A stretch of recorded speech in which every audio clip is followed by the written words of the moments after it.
Well, I think he's done a lot of work.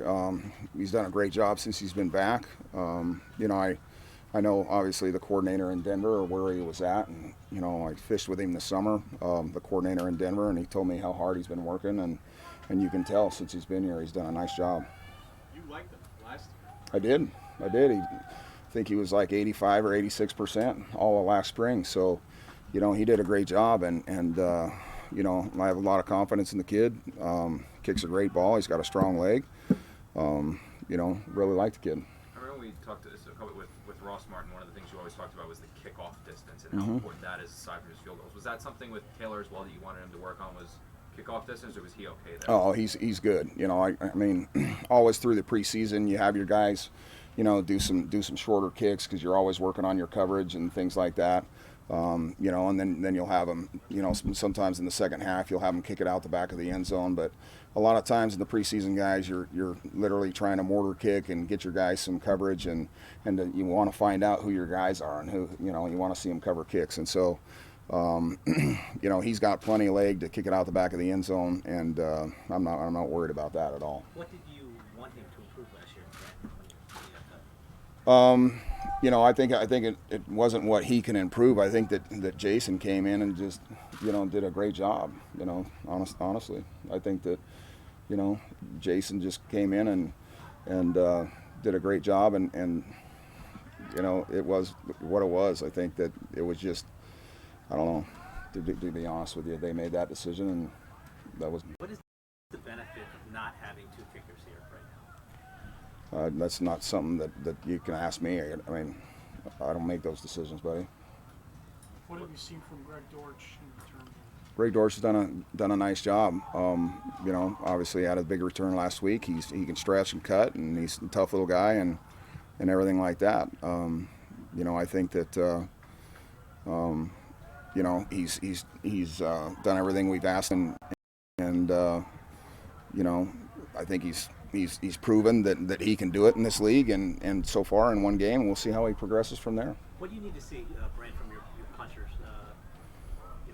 What is there a specific thing that is going to be the final say in who stays and who goes? Well, I think they both punted very well all through the spring, and they both punted really good last week. And getting back to your question on the earlier, I think that when you got a guy like Berto that you feel good about.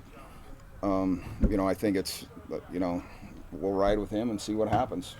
That's kind of where I'm at, So, but the punters have done a real good job, and we'll see what happens. And it's early. It's game 2 of the preseason, and we got 3 left. So, you try a bunch of mismatches and try to see where people fit, and you try to all put the pieces together and see where, everybody just inserts, and you got guys that you're trying to see where they fit in all your schemes, and fellas, the whole preseason is an experimental project basically, and you try not to show anything, and you try to see if guys can play, and that's what it's about. So how do you determine? Because you said you want to show anything, so it's similar, I guess, for offense and defense. Yeah. You don't want to show your stuff for the regular season, right? Right. So how do you, when you're looking at the younger players, the inexperienced players, how do you fully evaluate? I think you evaluate by letting them cover kicks, by letting them block people in space, by seeing if they can do it, and if they can do it, then if they can do it on tape, then they can do it on game day, and I think that's how you evaluate them.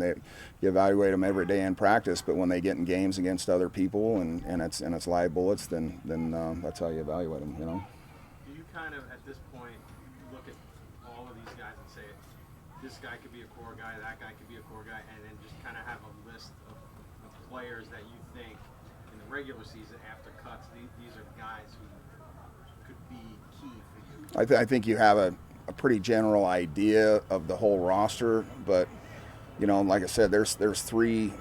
You have to know, as a special teams coach, you got to know the roster as good as anybody. So you've got to understand what everybody's limitations are and what they can do well and what they can't do well, and you try to piece it all together and see where they fit, like I said, and then you got to understand who's going to work well together and who's not going to work well together, and you put certain guys together and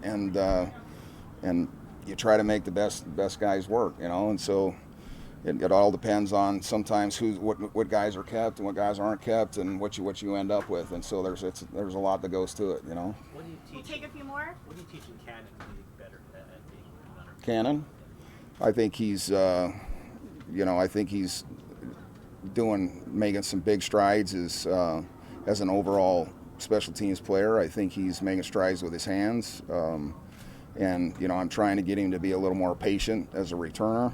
But he's doing really well. I think he's doing a fine job so far.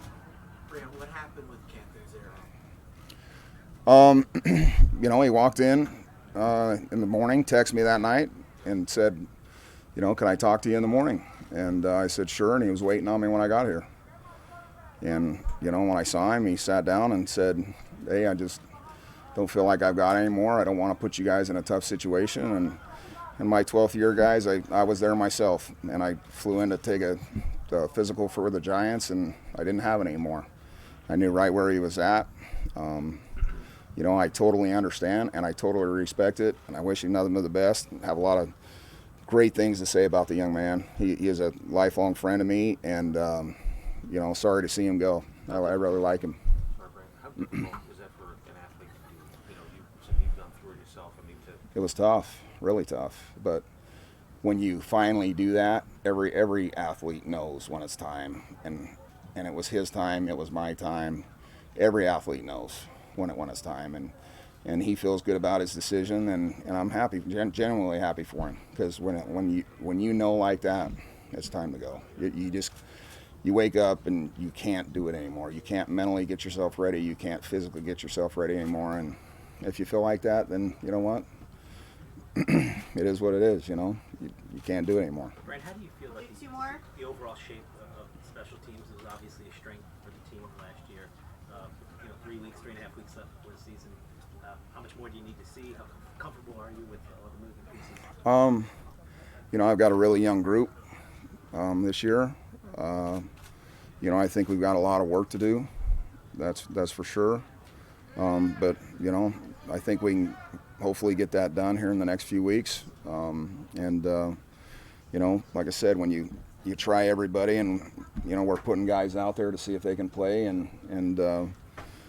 that's what the preseason's for, to see, to put them all out there and see what happens and see who can play and see who you end up with, and then try to find the best group, and that's what we're trying to do right now. Last one. All right, guys. Thank you. Thanks, guys.